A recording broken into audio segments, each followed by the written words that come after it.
पंजाब की तस्वीरें आप देख रहे हैं, बठिंडा की तस्वीरें ये सामने आई है जहां पर मिसाइल जो है वो देखने को मिला है। तो यहाँ पर पाकिस्तान ने कोशिशें तो बहुत की हैं लेकिन वो पूरी तरह से नाकाम साबित हुआ है। दरअसल यहाँ पर जो जानकारी मिल रही थी वो ये कि ड्रोन का शायद कोई हिस्सा यहाँ पर गिरा है जिसके आसपास लोग इकट्ठा हैं और यहाँ पर लोगों के बीच यहाँ पर ये जो एरो आप देख रहे हैं लगातार इस आपको बड़ी स्क्रीन पर हम यहाँ पर दिखाने की कोशिश करते हैं कि क्या है। तो ये वो ड्रोन का हिस्सा जिसका जिक्र अनंत कर रहे हैं यहाँ पर गिरा हुआ है। तो इस तरह से जो बात अनंत आप अभी कर रहे थे कि 50 से ज्यादा ड्रोन जो है पाकिस्तान के वो मार गिराए गए हैं, तो इस तरह के ड्रोन हैं जिन्हें निशाना बनाया गया है भारतीय सिस्टम की तरफ से और एक एक करके इस तरह के कई ड्रोन्स जो हैं वो राडार पर लिए गए। मुकेश हमारे सहयोगी हमारे साथ बने हुए हैं। मुकेश, ये बठिंडा की तस्वीरें भी हम दिखा रहे हैं, कई ड्रोन्स जो है यहाँ पर नेस्तनाबूद कर दिए गए हैं।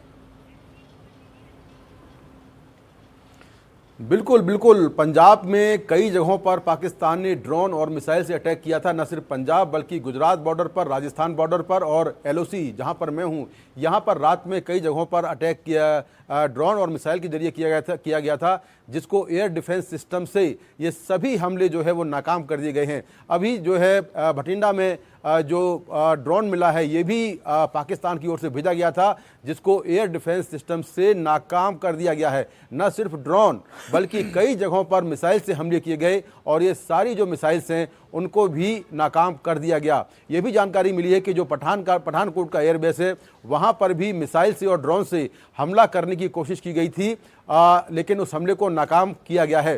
तो भारतीय सेना को कई जगहों पर इस तरह के ड्रोन के जो टुकड़े हैं या जो मिसाइल के जो अवशेष हैं वो बरामद हो रहे हैं और ये सारे जो एविडेंस हैं वो भारतीय सेना इकट्ठा कर रही है और ये सारे एविडेंस ये दिखाते हैं कि किस तरह से पाकिस्तान जो हमारे सिविलियंस इलाके हैं उनको टारगेट कर रहा है, जो हमारे मिलिट्री इंस्टॉलेशंस हैं उनको टारगेट कर रहा है। और ये सारे जो सबूत हैं ये दिखाते हैं कि किस तरह से रिहायशी इलाकों में पाकिस्तान ने हमला किया है, जबकि हमने जो हमला किया, हमने जो एयर स्ट्राइक की थी वो केवल उन इलाकों में की थी जहां पर आतंक के अड्डे हैं, आतंक के गढ़ हैं, चाहे वो हिजबुल मुजाहिदीन हो, लश्कर तैयबा हो या जैश ए मोहम्मद हो। हमने केवल उनके मुख्यालयों को, उनके लॉन्च पैड्स को, उनके ट्रेनिंग सेंटरों को टारगेट किया था। लेकिन जो पाकिस्तानी सेना है वो हमारे रिहायशी इलाकों को, जहां पर लोग रहते हैं, उन इलाकों को टारगेट कर रही है। तो लगातार ये ड्रोन के अलग अलग जगहों पर जो ड्रोन के अवशेष हैं, जो ड्रोन के टुकड़े हैं वो बरामद किए जा रहे हैं।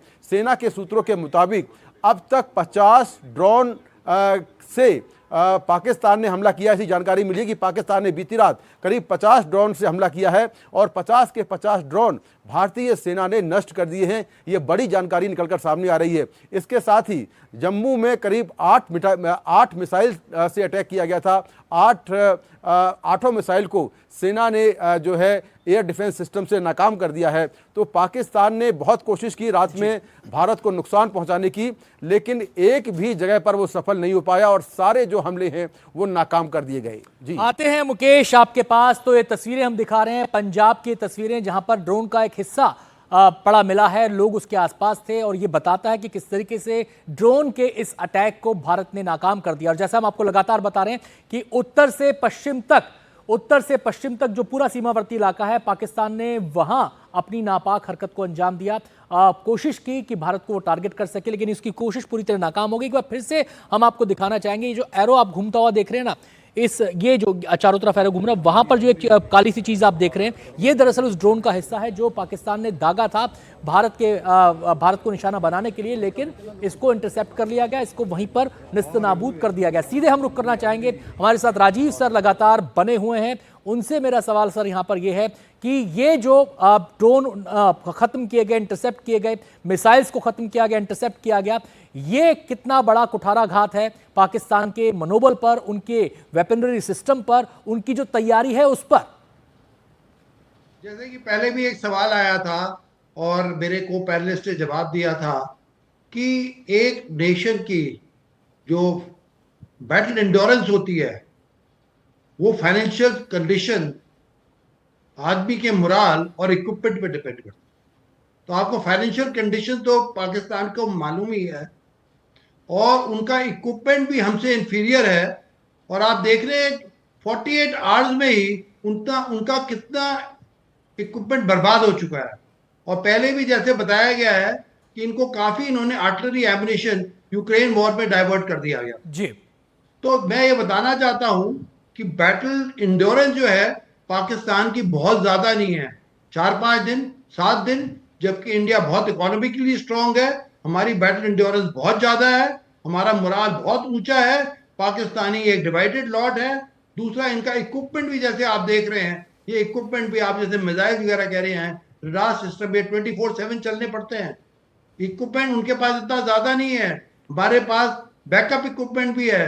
तो ये बैटल फटीक में आदमी की फटीक, इक्विपमेंट की फटीक और फाइनेंशियल फटीक, ये तीनों पाकिस्तान बहुत पीछे है हमसे और बहुत दिन तक ये युद्ध नहीं चल पाएगा। पर जैसे ये बताया है, पाकिस्तान एक डेस्परेट नेशन है, वो डेस्परेट तरीके अपनाएगा। वो हमारा इंफॉर्मेशन कैंपेन से हमारा मोराल डाउन करना चाहता है, सिविलियन एरियाज को टारगेट कर रहा है, जिससे हमें सचेत रहना है। मैं ये भी बताना चाहता हूँ, मेरे 40 साल की सर्विस में मैं पूरी LC IB पे सर्विस कर चुका हूँ और पराक्रम भी देख चुका हूँ और बाकी काफी हादसे भी देख चुका हूँ। हमने ये देखा है कि हमारे जो गांव वाले हैं वो फुली बैटल हार्डन्ड है, जी लड़ाई के लिए तैयार रहते हैं, और जैसे एक फौजी टर्मिनोलॉजी कहते हैं बैटल नॉकुलेटेड है। वो हमेशा उनको मालूम है फॉरवर्ड एरियाज में क्या होता है, और ये जो उनकी आर्टी रेंज है वहीं तक इनकी अस्त व्यस्त जो अर्थव्यवस्था है वो खराब होती है। तो ये अभी जैसे कि हमारी सिविल डिफेंस स्कीम में है, जी। इनको जो अफेक्टेड एरियाज हैं उनको पीछे लाया जा रहा है, और 1-2 दिन में कार्रवाई पूरी हो जाती है, उसके बाद ये सिविल्स को टारगेट ही नहीं कर पाएंगे। और जी ये भी बताना चाहता हूं कि हमारी गवर्नमेंट ने और हमारी इंडियन आर्मी ने फॉरवर्ड एरियाज में, चाहे LCO IB है, पब्लिक के लिए बहुत बंकर्स बनाए हैं, जिसमें आर्टिशियल मिसाइल शॉट का कोई फर्क नहीं पड़ता। ये बंकर्स का आपने भी दिखाया है, पहले इस्तेमाल हो रहा है, और मुझे यकीन है कि हमारे सिविल भाई जो हैं वो हमेशा कंधे से कंधा लगा के फौज के साथ चलते हैं, और बहुत दिन दूर नहीं है पाकिस्तान लीडरशिप, अगर हमारा मोराल हाई रहा, हमारे साथियों को जो बॉर्डर एरियाज में है और सिटीजन का मोराल हाई रहा, तो पाकिस्तान को हम हराने में बहुत टाइम नहीं लेंगे।